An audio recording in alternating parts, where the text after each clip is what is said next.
But on the flip side, you would also disparage EFF's politics, like jumping up and down, kill the Boer, one farmer, one bullet. I mean, that's horrific on Human Rights Day. So you would agree that that's, if you don't like the politics of AFRIFORUM, you can't like the politics of EFF. That's racism and hatred. When a white guy is losing his job because they're bringing a black girl in to tick a box, I'm like, bro, I'm so sorry, I understand.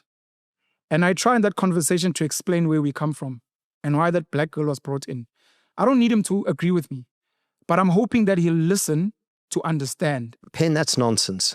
A lot of it is self-seeking, soul-searching, and I get it, okay? But think about it for a second being a white guy. And in all the things that they've said, I realized that they haven't been listening. But what triggered you in what I said? What specifically? Sorry, let him finish. Yeah. I want to hear that. Why would you say that? What are we trying to achieve here? Are we actually trying to do unity, or are we all just lying to each other? For 30 years, because of apartheid, because of the history, black commentators have had a moral superiority and ability to say what they like, to bash white people around, to treat us in the way they wanted to treat us. And 3.5 years ago, I stood up and said something no one had ever said before, and it broke the dam. And people are now saying and speaking and wanting a proper dialogue. And for the first time, when whomever triggers you, you flip out. You're on a big farm by yourself with your family. You're scared. That's why you have guns. You're scared. It's a scary place to be. I follow your show. I love it. I love you. And I listen to everything you say. But one day to the next, you can say different things. And you spray it out there because you can. You're allowed to. But we're not allowed to. We're not allowed to. The minute we start saying things, it's the enemy, it's evil, we're not listening to you. I think the reality is you're not listening to us. You haven't given... Because you're an elder to me, and I respect you, and I respect all the value you've added in my life, I listen. But when you allow me to engage and to debate, and I say things and you get upset, you're telling me to keep quiet. You're telling me to not ask. It's very disrespectful. It's very belittling, and... Don't walk away from unity. Walk towards unity. Let's get together, have the difficult conversations, argue, fight, make... Guys, this is one of those videos where I really respect the maturity of Rob Hersov. You know, this is a really emotional one. Buckle your seatbelts, guys. But, you know, I think it's actually high time when both blacks, whites, you know, face each other despite the bitter differences between our histories and actually share the frustration that everybody is actually feeling. In this video here, Rob Hersov is actually explaining why he's also as frustrated as the blacks, as Penuel the Black Pen and DJ Spoo, as you hear them in this video express, you know, the frustrations that both the blacks in South Africa and the whites in South Africa are really feeling, because everybody is feeling this heat. It's not just only the whites who are actually probably pushing because of the fact that they feel that they are not being heard by the ANC, and so they are pushing for kind of like what's in this video here. DJ Spoo is actually trying to convince Rob Hersov to ask Elon Musk to change his narratives about white genocide, but at the same time, you know, Rob Hersov and DJ Penuel the Black Pen and DJ Spoo actually also expressing the frustrations that the blacks in South Africa are also feeling from the heat of the failed governance, alleged failed governance over the last 30 years by the ANC rule. And now the GNU is also now breaking down, and everyone is feeling this heat. So at the end of the day, you know, I think these kinds of conversations, really important conversations that Rob Hersov is really trying to engage now that he's trying to really build on the talent he has actually gotten from, you know, I think he actually trained under is it Johan Rupert, you know. So now he's actually trying to launch a new media campaign, new studio, and also engaging the media to really help bridge this distance and divide between blacks and whites in South Africa. Really emotional clip. I really watched this one at least twice to really understand, and you could feel the emotions really hitting in the air. I think this is where South Africa needs to be, to really discuss about those deep, bitter parts of both histories, both black histories, white history in South Africa, and hopefully get to a really common place, especially now that Donald Trump is actually hitting everybody with these tariffs really hard. So let's watch Rob Hersov and Penuel really break down the pains that both blacks in South Africa and whites in South Africa are actually feeling, and share your thoughts in the comments. I've been angry with Rob for the past couple of weeks, and not just him, but a bunch of very influential white voices in this country. Ernst van Zyl, AFRIFORUM, Ernst Roots, who was at AFRIFORUM Solidarity. We've sat with him on the Hustlers Corner. He's gone on to create, I think, the Pioneers, or there's an organization he set up. Musician, very knowledgeable musician. He's shared some really cool information with me. The Kiffness. Michael Houseboy. Yeah. We're everywhere. Of course, Elon Musk, Donald Trump, etc. There's a lot of guys that have been saying a lot of things about this country that have really upset me personally. Never mind other people. I can't speak for other people. I can't speak for the EFF and other angry black people. So Rob goes on platforms, and some of these other guys go on platforms. He was on the Rubin Report, which is a really brilliant American platform. And some of the things they said or were saying were very triggering. And it triggered me more because I've known Rob for a short while now, but I've tried my best to offer the courtesy of listening and understanding. And I've been trying to be understanding more than the average black child. So when you say Michael House and, the boys and the rugby and what, I'm like, trust, I understand. We grew up in Nabongamla. That's why our parents sent us there to understand. So when a white guy is losing his job because they're bringing a black girl in to tick a box, I'm like, bro, I'm so sorry, I understand. And I try in that conversation to explain where we come from and why that black girl was brought in. I don't need him to agree with me, but I'm hoping that he'll listen to understand and be like, but that's rubbish. So I can't hate the black girl. She did nothing wrong. Correct. But I have to look at where we come from and why now this thing is here. And is it what's best? Is it sustainable? And is it right for South Africa? And is it right for South Africa? And in all the things that they've said, I realized that they haven't been listening. But what triggered you in what I said? What specifically? Sorry, let him finish. Sorry, yeah. I want to hear that. Uropi time. We're raised as African children to respect our elders, whatever that may be. Julius Malema was accused of being disrespectful to elders in the ANC at a time. So outside of black, white, whatever privilege, whatever the case may be, Rob is like my father. And we have that. It falls under Ubuntu inhlonipho. So I always need to have a line where Rob could be a black timer telling me why the EFF is the way. Why socialism? Pen, why didn't you read that book? You'd know if you read Karl Marx and Lenin. That's another Rob. And I'm like, but I'm trying to explain why socialism is not like the only thing and why you guys spend too much time with white kids and what. And I'm like, so then you keep quiet at some point because like at the end of the day, I'm a lighty as well. And then later on, that same time I was going to go out and say, white people are destroying and what. I'm like, but you work for a white company and we do this. And I'm like, why would you say that? What are we trying to achieve here? Are we actually trying to do unity or are we all just lying to each other?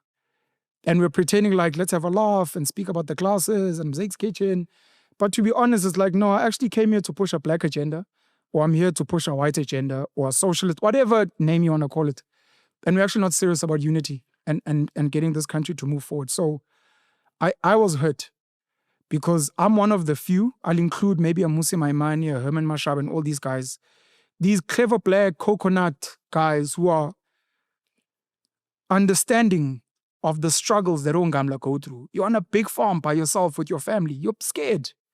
That's why you have guns. You're scared. It's a scary place to be. So when you get attacked or you hear someone got attacked, so something has to trigger you.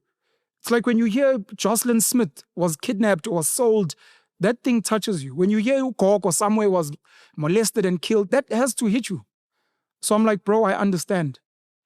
When you try and raise the issues of the Cape Flats or the what, you're met with condescension and being patronizing. Yeah, but it's black people and it's what. I'm like, these guys are not listening. And then they go and they peddle Elon Musk even recently is peddling the white genocide, false propaganda still. Tucker Carlson sits with Ernst Roots, and shame, I have huge respect for Ernst Roots. And I listened to all the things he said because he's hyper intelligent, very well read. And he measured all the words he said, and outside of maybe the Pretoria reference, which was wrong of him to reference, all the other things he said, he never mentioned things like white genocide, and Tucker Carlson was trying to shove that down his throat. And it's like, that's not really what I'm saying. So it's hurt me, and it's made me think that maybe some of us are just delusional. And I don't know where my thoughts are going to lead to. Because I was Christian and I became atheist, and today I'm sympathetic to religious people. So maybe at some point I'll go back to Springboks and Unity, He's an all black fan. Rainbow Nation. But where I'm at right now, it feels like some of the most influential white voices don't believe in unity and don't believe in the capabilities and capacities of black people. And some of the big black voices are not even countering that. They're not even bothering. Or Ramaphosa are not even making an effort to actually... I used to get annoyed by his family meetings about COVID. He knows how to get on a TV station and tell us whatever, but he can't address these things that can affect tourism, foreign investment, and just relations. The nation you're meant to be governing is fighting amongst each other, but you're not even addressing that as a leader. But I'm not surprised by him, specifically the president. So what we're left with is this bickering. And those of us who are sympathetic, myself, people like Owandile Sihlobo, Dr. Mtimka and the likes, that try to be impartial. When you're impartial, you get bashed by both sides. How could you say this? If you'd only read the book, that's condescending. Why would you think I haven't read the book? Because I don't agree. Why would you think I'm lost? Because you're an elder to me, and I respect you, and I respect all the value you've added in my life. I listen, but when you allow me to engage and to debate, and I say things and you get upset, you're telling me to keep quiet. You're telling me to not ask. You're telling me I must just laugh when you're laughing. And when you're angry, I must toy with you.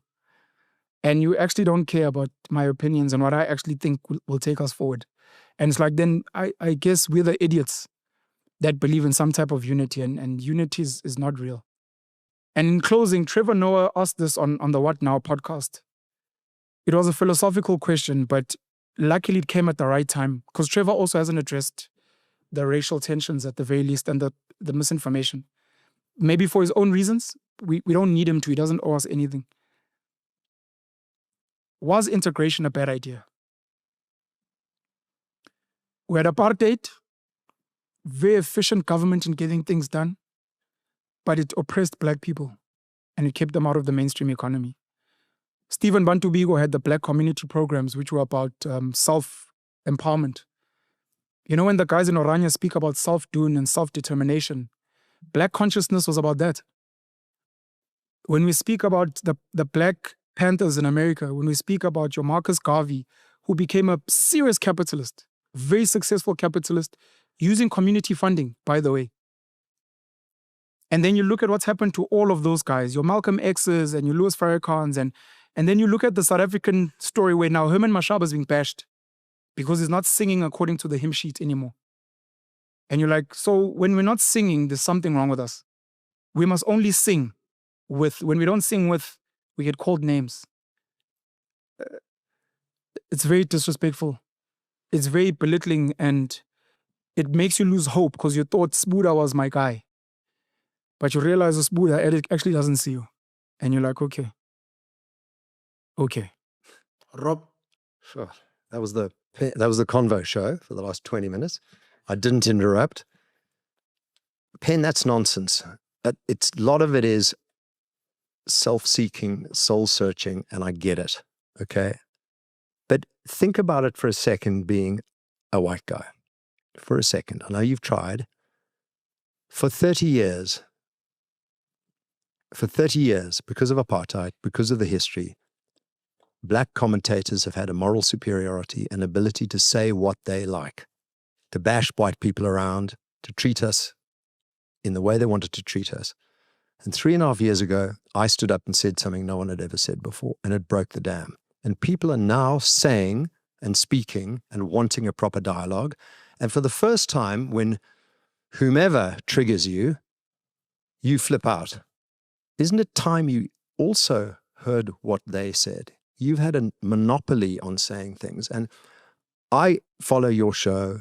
I love it. I love you. And I listen to everything you say. But one day to the next, you can say different things. And you spray it out there because you can. You're allowed to. But we're not allowed to. We're not allowed to. The minute we start saying things, it's the enemy, it's evil, we're not listening to you. I think the reality is you're not listening to us. You haven't given us a chance to say what we want to say because you've had the stage for so long. You're used to monologuing for so long. And I want us to have a debate. I want us to throw things out on the table. Things that aren't said, ought to be discussed. I'm up for that. And I really would love to do that with you, with Sbu, with others, and have that conversation. But let me ask you a specific question. I did 10 minutes with Dave Rubin. What triggered you? What did I didn't mention genocide. There is no genocide. There is no genocide. I agree. On land expropriation, the bill is the horrific thing, keeps away foreign direct investment. But are land being invaded? Maybe a tiny here and there, but it's not really happening. I agree with you. And Ernst didn't say that, and I didn't say it. So what triggered you on my Dave Rubin? It was 10 minutes only. What specifically triggered you? What did I say in those 10 minutes that triggered you? We can leave it like that and not answer it. I mean, I don't think I did. I think you're lumping me in with everyone else just because I had the audacity to be on an American podcaster, and I'm going to do more. But I agree, there is no genocide. There really isn't.